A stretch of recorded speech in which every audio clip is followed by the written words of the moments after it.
अस्सलाम वालेकुम स्टूडेंट। इस लेक्चर में हम डिस्कस करने जा रहे हैं मैथमेटिकल इंडक्शन को, और उसके लिए हम एक एक्सप्रेशन को यहाँ से सपोज करेंगे। लेट से मेरे पास एक एक्सप्रेशन है 2+4+6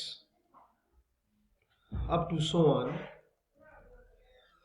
यहाँ स्टूडेंट अगर आप देखें ना तो ये 2 हो गया, 4 हो गया, 6 हो गया, ये इवन नंबर्स है, कंटिन्यू चलते जा रहे हैं। ठीक है, तो अगर मैं इसको जनरलाइज फॉर्म में लिखूँ ना तो इसको लिखा जा सकता है 2n। ठीक है, और यहाँ पर n जो होगा वो n is any natural number, n is any natural number. ठीक हो गया। सो क्या लिखा कि हमारे पास जो नेचुरल नंबर्स थे, सॉरी जो इवन नंबर्स थे 2, 4, 6, वो कंटिन्यू इस तरह चलते जा रहे हैं। ठीक हो गया। और कहां तक जा रहे हैं 2n। ये जो 2n लिखा है बेसिकली जनरलाइज फॉर्म है इवन नंबर लिखने की। यहाँ n की जगह अगर आप 1, आपको पता है नेचुरल नंबर 1 से स्टार्ट होते हैं, तो अगर आप n की जगह 1 पुट करेंगे तो 2 आएगा। ठीक है, तो 2 एक नेचुरल नंबर है, n की जगह आप 2 पुट करेंगे तो 2 2 और 4, तो 4 एक नेचुरल नंबर है। तो मतलब ये 2n जो है ये किसको रिप्रेजेंट करे? इवन नंबर्स को रिप्रेजेंट करे। मतलब ये इवन नंबर की जो सीरीज आप कह सकते हैं ये कंटिन्यू चलती जा रही है। ठीक है, अच्छा जी।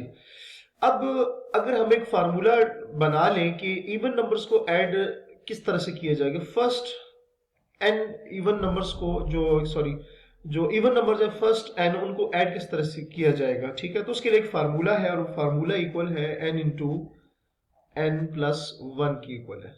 बात समझ आ रही है?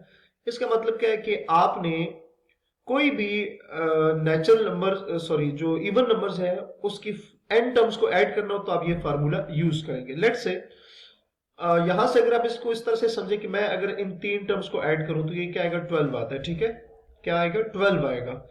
तो मैं सिंपल फार्मूला में क्या पुट करूंगा? n की जगह 12 पुट करूंगा, तो मेरे पास क्या आ जाएगा? n into n plus 1, sorry n की जगह, चूंकि फर्स्ट 3 टर्म्स है ना, ये 2, 4, 6, हमने 2, 4, 6 को ऐड किया तो मेरे पास आंसर क्या आ गया? मेरे पास आंसर आ गया 12। ठीक है, तो n बेसिकली 3 पुट किया। तो अब मैं फार्मूले पुट करके चेक करता हूँ कि 3 प्लस 1, तो आंसर क्या आ जाएगा? 3 प्लस 1, तो ये 4 आ जाएगा। तो फार्मूले के अकॉर्डिंग भी आंसर कितना आ रहा है? 12 आ रहा है। मतलब ये हुआ कि अगर आप फर्स्ट 3 इवन नंबर्स को ऐड करें तो उसका आंसर क्या आ रहा है? 12 आ रहा है। फिर मैंने फार्मूले के थ्रू चेक किया तो तब भी आंसर क्या आ रहा था? 12 आ रहा था। ठीक है, अच्छा जी। अब और कर लेते हैं। मैं कहता हूं अब फर्स्ट 2 को ऐड करके देख लेते हैं। तो फर्स्ट 2 को ऐड करें तो 2 प्लस 4 क्या आ जाएगा? 6 आ जाएगा। अब फार्मूले के थ्रू, फार्मूला आपके पास है n इंटू एन प्लस 1, और चूंकि आपने फर्स्ट 2 टर्म को ऐड किया तो n की जगह आप 2 पुट करेंगे, तो 2 इंटू 2 प्लस 1, तो 2 इंटू 2 प्लस 1 आ जाएगा 3, तो 2 3 जार क्या आ जाएगा? आपके पास 6 आ जाएगा। तो अगेन आप यहां से खुद भी चेक कर रहे हैं और वहां पर आप फार्मूले के थ्रू भी चेक कर रहे हैं। तो ये आपके पास क्या आ गया? ये आपके पास फार्मूला आ गया कि इवन नंबर्स को ऐड करने का फार्मूला है। ठीक है, अच्छा क्वेश्चन ये रेज होता है कि क्या आप हर नेचुरल नंबर के लिए इसको चेक कर सकते हो? सपोज करें आप क्या, जैसे मैंने कहा कि n, जब मैंने फर्स्ट 2 टर्म्स लिए उनको ऐड किया, फर्स्ट 3 नंबर्स लिए उनको ऐड किया, फिर 4 भी चेक कर सकते हैं, 5 भी चेक कर सकते हैं, तो कहां तक चेक कर सकते हैं? तो ये बहुत ज्यादा टाइम टेकिंग है कि आप एन, मतलब आप टर्म्स को लेट करें और उसको चेक करते रहे कि क्या इसका सम वाकई उसी तरह आ रहा है। तो ये बहुत ज्यादा एक लेंथी प्रोसेस हो जाए, क्योंकि आप सबको नहीं चेक कर सकते। मैंने आपको सिंप्लीफिकेशन के लिए पहली 2 टर्म्स ऐड की तो आंसर उसका डायरेक्टली और फार्मूले के थ्रू इक्वल आ रहा था। 3 टर्म्स को डायरेक्टली ऐड किया और फार्मूले के थ्रू तब भी आंसर इक्वल आ रहा था। उसी तरह चले आप 4 को भी कर रहे हैं, 5 को भी कर रहे हैं, लेकिन आप हर टर्म्स, नंबर ऑफ टर्म्स को प्रूव नहीं कर सकते कि बाय यूजिंग फार्मूला, और उसको आप खुद ऐड कर ले तो आप उसको इस तरह से प्रूव नहीं कर सकते। ठीक है, तो उसके लिए फिर आप क्या करेंगे? इस अगर फार्मूले को मैंने प्रूव करना है कि वाकई जो इवन नंबर्स हैं उनको ऐड करने के लिए यही फार्मूला वैलिड है, तो इस चीज को मेरे पास प्रूव करने के लिए क्या रीजन है या क्या लॉजिक है, हम उस लॉजिक की तरफ आएंगे। ठीक है, और लॉजिक पे किस तरह से आएंगे? लॉजिक पे हम आएंगे और उसके लिए हमने क्या करना है, एक टर्म हम यूज करेंगे डोमिनो इफेक्ट की। ठीक है, डोमिनो इफेक्ट बेसिकली क्या होता है? लेट्स से कि मेरे पास ये डोमिनोज है। ठीक हो गया, ये डोमिनोज आ गई आपके पास, ये भी हो गया, ये भी हो गया। ठीक है, आप इसको इस तरह से समझे। डोमिनो इफेक्ट की मैं बात करूं कि वो क्या है। ठीक है, ये डोमिनोज है, या सपोज करें कि आपके पास जो टाइल्स है वो यहाँ पर आपने इस तरह से रखी हुई है, खड़ी करके रखी हुई है, या आप इसको डोमिनो कह लें, जैसे आपको इजी लगे, ये आपके पास आ गई है। ठीक है, अब अगर आप इन सारी, चले आप इसको सारी डोमिनोज को अगर आप गिराना चाहें तो क्या करेंगे? सबसे पहले आपको इस फर्स्ट वाली जो डोमिनो है इसको आपने इसको गिराना होगा। तो जब ये गिरेगी तो डेफिनेटली इसके ऊपर गिरेगी। ठीक हो गया? तो जब ये इसके ऊपर गिरेगी तो इसका मतलब क्या है कि जो दूसरी वाली टाइल है वो भी आपके पास क्या आ जाएगी, वो भी गिर जाएगी। ठीक है, और वो इस पे भी गिरेगी इस तरह से, और ये चलते चलते चलते जो सारी टाइल्स है वो सारी की सारी कुछ इस तरह से क्या हो जाएंगी, एक दूसरे के ऊपर गिर जाएंगी। ठीक हो गया? सो इस चीज को कहते हैं डोमिनो इफेक्ट। इसको क्या कहते हैं? डोमिनो इफेक्ट कहते हैं। अच्छा, अगर इसमें अगर आप शुरू में अगर आप देखें तो यहां पर पहली शुरू में जब आपने देखा कि ये जो सारी डोमिनोज थी अपनी जगह पर थी, ये गिरेंगी तब जब फर्स्ट वाली गिरेगी। ठीक है, ये सारी टाइल्स गिरेंगी तब जब आपके पास फर्स्ट वाली जो टाइल है या डोमिनो है, अगर ये गिरेगी तो बाकी गिरेंगी। तो फर्स्ट कंडीशन क्या, यहां से फर्स्ट कंडीशन आ गई आपके पास। फर्स्ट कंडीशन क्या आ गई कि पहली डोमिनो का गिरना मस्ट है, क्योंकि ये गिरेगी तो बाकियों को गिराएगी। तो पहली कंडीशन आ गई है।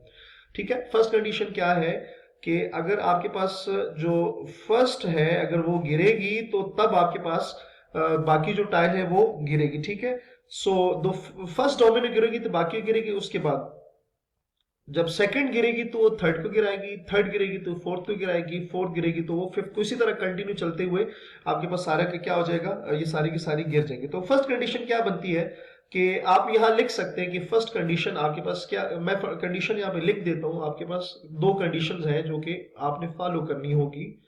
Condition one, condition one student आपके पास क्या है? When the first domino falls, when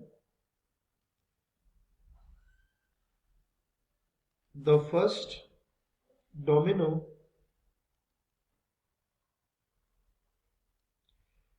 falls,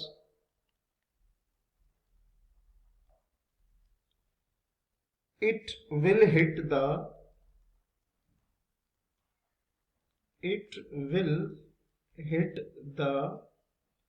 second one। ठीक है, ये आपके पास क्या है? when the first domino falls it will hit the second one। ये आपके पास फर्स्ट कंडीशन है। ठीक है, अभी आपको मैंने इसका समझाया भी था कि अगर फर्स्ट गिरेगी तो वो बाकियों को गिराएगी, सेकंड को सेकंड, थर्ड को थर्ड, फोर्थ को गिराएगी। और सेकंड कंडीशन क्या है? सेकंड कंडीशन स्टूडेंट आपके पास है कि each domino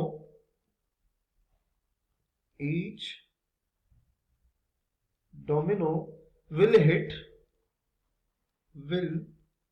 hit the next one। each domino will hit the next one, and each domino